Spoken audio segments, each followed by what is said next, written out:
Bien-aimés frères et sœurs en Christ, Archois et Archoises, au nom de notre Seigneur Jésus-Christ, qui est le premier pasteur principal de l'Arche de l'Alliance, et aussi qui est le représentant et président des Assemblées de Dieu, nous vous souhaitons à toutes et à tous une bonne et heureuse année 2013 par ces paroles d'exhortation que nous voulons vous apporter pour cette année.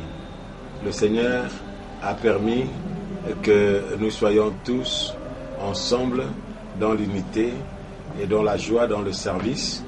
Et surtout, nous voulons vous encourager parce que vous avez été une bénédiction.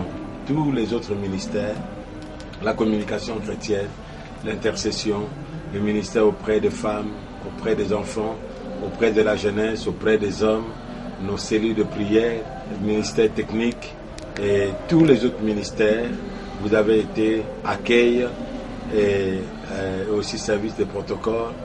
Vous avez été une bénédiction, chacun dans ce qui les concerne. Nous nous encourageons ensemble de ne pas perdre de courage parce que la Bible nous enjoint que votre travail ne sera pas vain dans le Seigneur. Et comme vous le savez, nous sommes dans la décennie de la Pentecôte et notre thème général pour ces 10 années que nous voulons une bénédiction dans notre pays, toucher 10 millions d'habitants, 10 millions, non pas seulement d'habitants, mais 10 millions de membres, de disciples et frères et sœurs qui sont baptisés dans le Saint-Esprit, qui ont cru en Jésus-Christ et qui sont nés de nouveau et que le Seigneur va toucher dans toutes nos églises et extensions. C'est pour cela nous avons cette responsabilité. Et le thème général, c'est dans Ézéchiel 47, où il est dit, il me dit, cette eau coulera vers le district oriental, descendra dans la plaine, entrera dans la mer, lorsqu'elle se sera jetée dans la mer, les eaux de la mer deviendront saines. Tout être vivant qui se meut vivra partout où le torrent coulera. Il y aura une grande quantité de poissons, car là où cette eau arrivera, les eaux deviendront saines, et tout vivra partout où parviendra le torrent. Partout où parviendra le torrent. Et qui est ce torrent-là? Le torrent, comme la Bible nous dit, dans Jean chapitre 4, à partir du verset 14e, Jésus-Christ a dit à cette femme samaritaine, il a dit ceci, que celui qui croit en moi, de torrents d'eau vive couleront de son sein, jusqu'à dans la vie éternelle. Il a dit aussi dans Jean chapitre 7, verset 37, le dernier jour de la fête, il a parlé aussi des fleuves d'eau vive qui couleront de notre sein jusqu'à dans la vie éternelle. C'est-à-dire, nous, lorsque nous coulons, lorsque nous allons partout où nous allons, nous apportons la vie.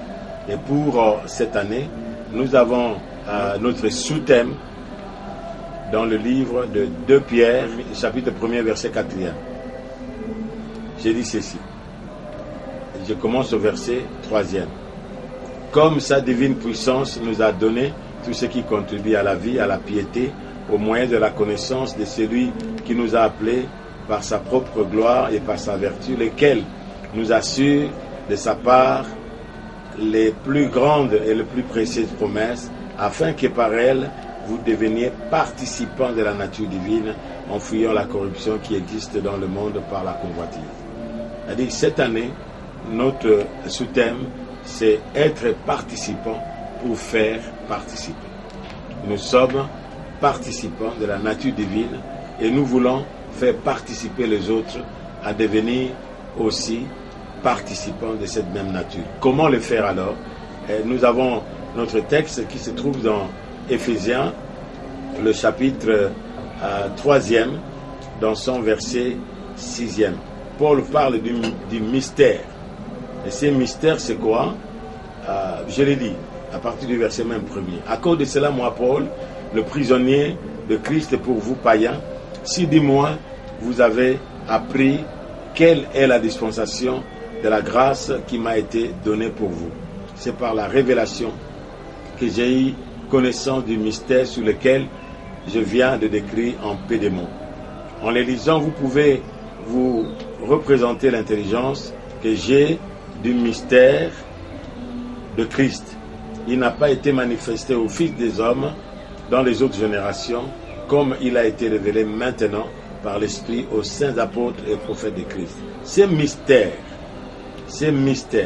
c'est que le païen, son cohéritier, forme un même corps et participe à la même promesse en Jésus-Christ par l'Évangile.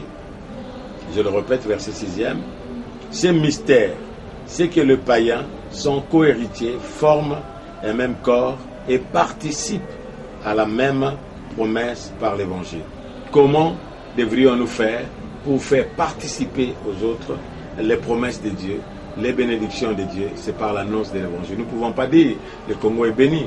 Le Congo est béni par rapport à quoi? Le Congo est béni, il y a des ressources qui sont au Congo, mais ces ressources qui sont au Congo ne fait pas des Congolais riches et ne bénit même pas les Congolais. Nous avons du pétrole, nous avons des pierres précieuses, nous avons tout, nous avons la forêt, mais ça ne bénéficie pas aux Congolais. Mais comment faire participer aux Congolais aux bénédictions de Dieu? C'est par l'annonce de l'Évangile. Et enfin, nous voulons dire, nous sommes participants à la nature divine parce que le Christ lui-même est devenu chair et sang.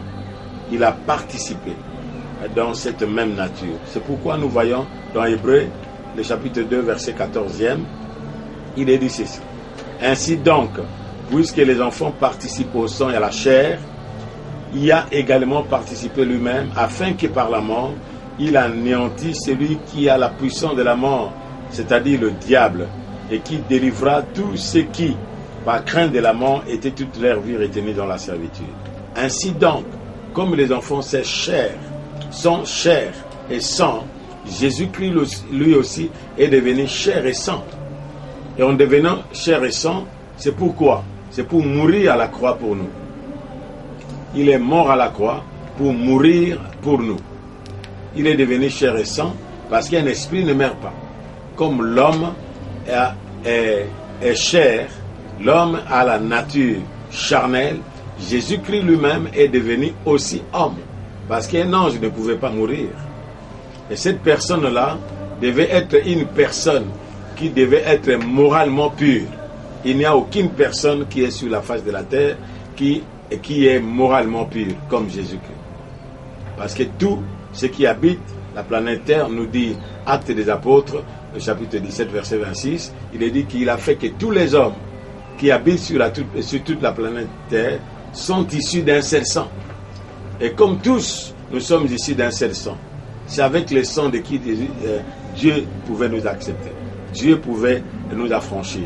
Parce que l'homme n'a pas commis le péché, n'a pas désobéi à Satan. L'homme paye le prix à Dieu.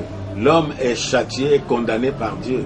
Mais celui qui a été condamné à notre place, qui est devenu notre substitut, c'est Jésus-Christ. Alors comme il est devenu notre substitut, pour nous, nous disons que Jésus-Christ est notre substitut. Et comme il est mort à la croix, lui a la vie. Et cette vie-là, qui nous sauve, cette vie-là qui nous a franchis, nous croyons qu'en Christ seul, nous avons cette vie que Dieu nous donne. Que le Seigneur vous bénisse, que le Seigneur vous accorde sa grâce et que cette année soit une année de faveur de Dieu. Faites participer aux autres frères et sœurs. C'est pourquoi le Christ a dit, allez et faites de toutes les nations, même ici. Pourquoi nous devons faire? Parce que Satan, lorsqu'il est venu, il a défait l'homme. Il a réduit l'homme en esclavage. Il a étourdi l'intelligence de l'homme. Il a aveuglé l'intelligence de l'homme. Il a détruit. Il détruit le foyer, il détruit la jeunesse, il détruit des générations. Mais il y a aussi celui qui détruit aussi. Il s'appelle Jésus-Christ. Satan est destructeur. Il ne vient que pour voler, pour égorger et pour détruire. Mais le Christ aussi, il est dit que le Fils de Dieu a paru pour ôter le péché. Et il a paru aussi pour détruire les œuvres du diable. C'est-à-dire, comme vous êtes là, si Satan a détruit votre vie, il a détruit votre foyer, il a détruit votre génération, soyez le premier à dire non. Comme il m'a détruit, comme il m'a défait, Jésus-Christ, je te reçois toi, qui peut me refaire, parce qu'il est le divin potier. Tout ce qui a été abîmé, le Seigneur est capable de vous refaire et de faire de vous. Et surtout de jeunes, nous nous prions parce que nous nous passons. Nous voulons des générations de Joseph, nous voulons des générations de Daniel. Les Daniels ont leur temps, ils ont marqué leur temps. Les Joseph ont marqué leur temps. Un jeune homme de 33 ans, Jésus-Christ, a marqué son temps. Mais pourquoi vous allez être comme une photocopie? Vous êtes original. Vous n'êtes pas une photocopie de quelqu'un. Soyez bénis et surtout de jeunes, nous vous aimons beaucoup. Et merci aussi pour nos bien-aimés de la communication. Vous faites la différence. Que le Seigneur vous accorde sa grâce et qu'il vous bénisse. Amen.